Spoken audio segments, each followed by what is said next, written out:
Good afternoon. আজকে রান্না করতে গিয়ে প্রচন্ড একটা চিন্তায় পড়ে গেছি। কি চিন্তা? দেখো, আমাদের বাড়িতে 3টে লোক, আমার বড়মশাই, আমি আর আমার ছেলে। একজন বলছে পেঁয়াজি খাবো, একজন বলছে মা অনেকদিন ডিমের ডেভিল খাইনি, ডিমের ডেভিল করো। দুটো জিনিস এরম ভাবে করতে বিরক্তি লাগে না, দুরকম ভাবে?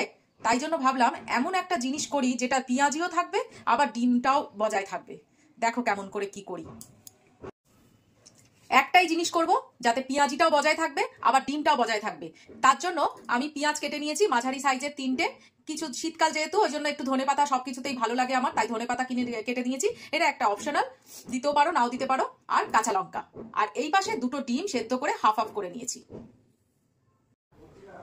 এখানে একটা পাত্র নিয়ে নিয়েছি যার মধ্যে জিনিসটা একদম কচলে মুচলে মাখবো।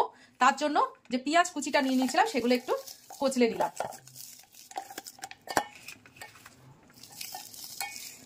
পুরো পাপড়িগুলো ছাড়িয়ে নিলাম একটা। এর মধ্যে দিয়ে দেবো ধনেপাতা আর কাঁচা লঙ্কা। এবার দিয়ে দেবো বেসন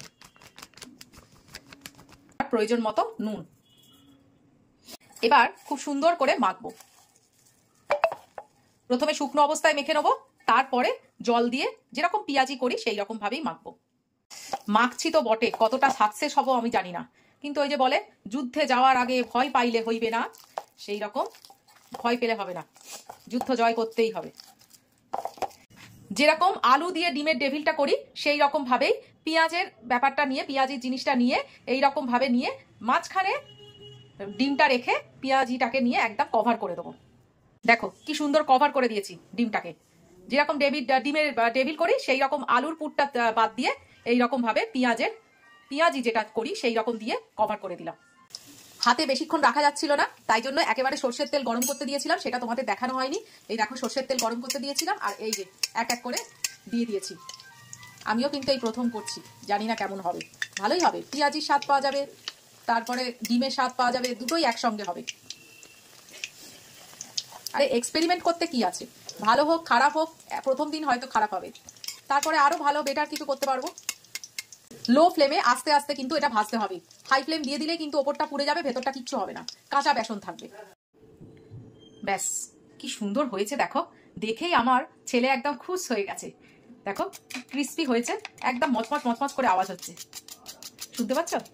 আর যখন এটা কাটলাম না, তখন পুরো একদম সেই পেঁয়াজি যেরকম গন্ধ আসে সেই গন্ধটা নাকের মধ্যে ভট করে চলে এলো, দারুণ লাগলো। সত্যি কথা, দেখো দুটো জিনিসকে একসঙ্গে পাঞ্চ করে একটা জিনিস করে দিলাম।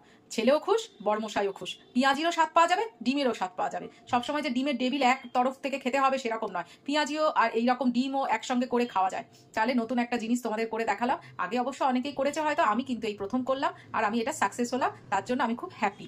তো তোমরাও করে দেখো যদি কেউ না করে থাকো। তো টাটা।